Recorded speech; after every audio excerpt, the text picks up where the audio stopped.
Guys आज का ये वीडियो म्यूचुअल फंड इन्वेस्टर्स के लिए काफी ज्यादा इंटरेस्टिंग होने वाला है, क्योंकि आज के इस वीडियो में हम बात करेंगे PGIM India mid cap opportunities fund के बारे में।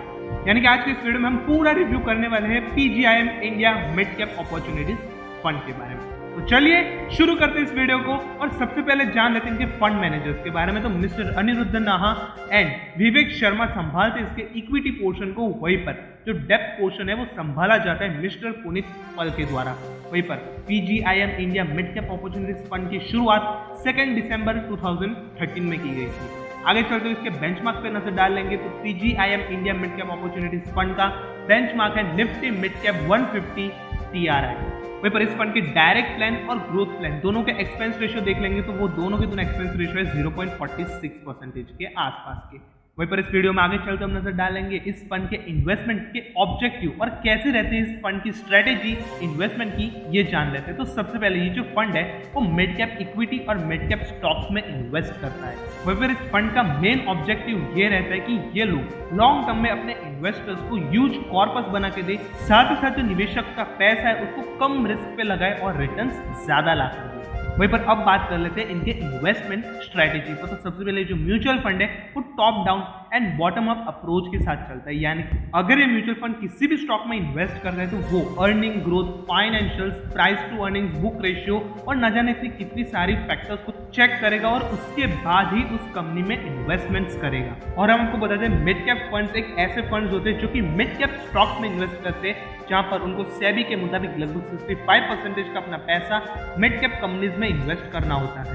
यानी कि मार्केट कैपिटलाइजेशन के मुताबिक 101 रैंक से 250 में रैंक पर जो भी कंपनीज आती है उन्हीं कंपनीज में जो म्यूचुअल फंड है वो इन्वेस्टमेंट कर सकती है। लगभग 65% का अपना पैसा मिड कैप स्टॉक्स में डालना होगा। वहीं पर आगे चलकर अगर हम इसके फंड एलोकेशन के बारे में बात करेंगे तो 65% से भी ज्यादा का पैसा इस म्यूचुअल फंड ने मिड कैप स्टॉक्स में इन्वेस्ट किया है, बट इन्होंने 35% का अपना जो पैसा है वो ड्रामेटिकली इन्वेस्ट किया है। और ये जो इन्वेस्टमेंट है वो क्लियरली लॉन्ग टर्म के मुताबिक देखी गई है। जी हाँ, अगर हम लार्ज कैप के बारे में बात कर लेंगे लगभग 13% तक इन्होंने इन्वेस्टमेंट की है।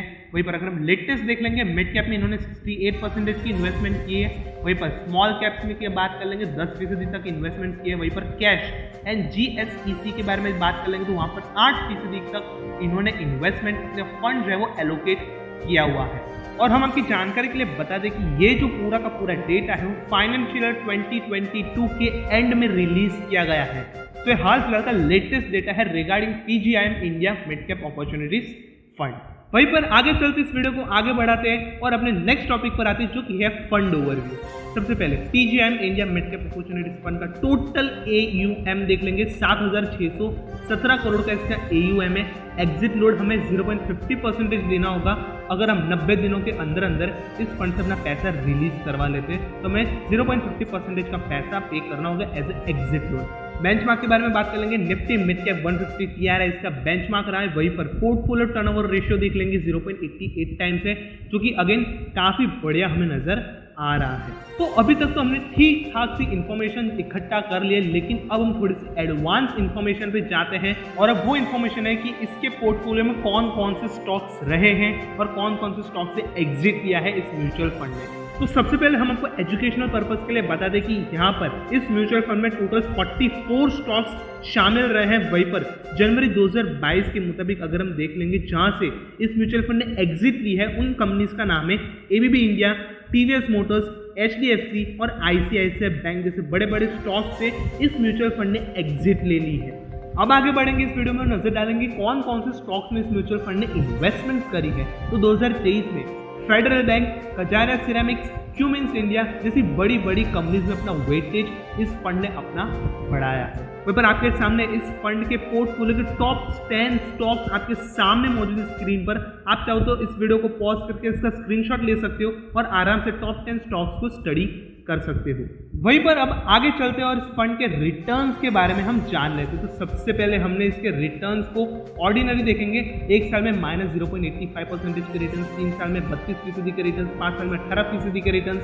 वहीं पर सिंस इंसेप्शन 18.62% के रिटर्न्स रहे। लेकिन अब अगर हम इसके रिटर्न्स को बेंचमार्क के साथ कंपेयर करेंगे तो निफ्टी मिड कैप 150 TRI ने एक साल में 2.56% के रिटर्न्स दिए, जबकि निफ्टी TRI ने 3.18%, यानी कि एक साल में इस मिड कैप म्यूचुअल फंड ने आउट परफॉर्म नहीं कर पाए अपने बेंचमार्क। वहीं पर आगे चलकर 3 साल में देख लेंगे 21% के रिटर्न्स रहे बेंचमार्क के, 15% के रिटर्न्स रहे निफ्टी के, लेकिन मिड कैप फंड ने 32% के रिटर्न्स दे दिए शानदार तरीके से। 5 साल में 11% के रिटर्न्स रहे हैं। वहीं पर म्यूचुअल फंड ने 18% के रिटर्न्स लाकर दिए। वहीं पर सिंस इंसेप्शन 19% के रिटर्न्स रहे हैं यहाँ पर बेंचमार्क के। वहीं पर अगर हम म्यूचुअल फंड की बात कर लेंगे तो वहाँ पर 18.62% के रिटर्न्स रहे हैं, यानी कि पहले साल में ये जो म्यूचुअल फंड है वो आउट परफॉर्म नहीं कर पाया अपने बेंचमार्क को। 3 साल में कर दिया, 5 साल में कर दिया, लेकिन सिंस इंसेप्शन सिर्फ 1% के आसपास की वजह से ये जो म्यूचुअल फंड है वो आउट परफॉर्म नहीं कर पाया अपने बेंचमार्क को।